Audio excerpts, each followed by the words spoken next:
মশাই পায়ে পড়ে আমরা শিখেছি অ্যাস্ট্রোনমি, কি করে জ্যোতির্বিজ্ঞান শিখতে হয় এই মাস্টারমশাইয়ের কাছে শিখেছি। এবং আপনাদের যারা বয়স্ক যারা তারা জানেন, বছর 4 আগে ডক্টর অমলেন্দু বন্দ্যোপাধ্যায়। চলো এবার আসি আসল কথা। মেয়েকে নিয়ে ক্লাসে গেছিলাম, তো হঠাৎ দেখলাম একটা সুন্দর প্রোগ্রাম অ্যারেঞ্জমেন্ট হয়েছে সোদপুর ক্লাবে।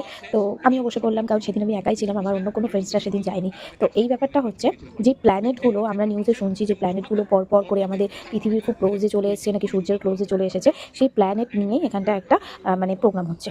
এরপরে একটা টেলিস্কোপে দেখানো হবে, টেলিস্কোপে দেখানো হবে, সেটা হচ্ছে ক্লাবের অপোজিটের বিল্ডিংটা ওরা টেলিস্কোপ সেট করেছে, রাত্রেবেলা ওটা দেখানো হবে, তার জন্য আমাদের কুপনও দিয়েছে। তো আমি ভেবেছি যে বসে যখন আছি তাহলে কুপনটাও দুটো কাটি, বাট এত বোকার মতো কাজ করলাম। প্রথমে গিয়েই আমি অনেক ফার্স্টেই কুপনটা পেতাম, লাস্টে ভাবলাম কি না কাটবো, তো 128 অ্যান্ড 129 দুটো কুপন পেয়েছিলাম। তো এই যে দুটো কুপন পেয়েছি, তা 25 জন করে বলেছিল টেলিস্কোপে দেখাবে প্ল্যানেটগুলোকে।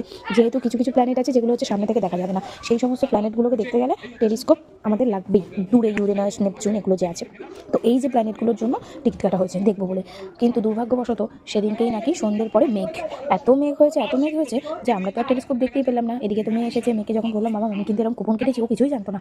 তো ও তো ভীষণ খুব খুশি হয়ে আমাকে বলছে ঠিক আছে যাবো।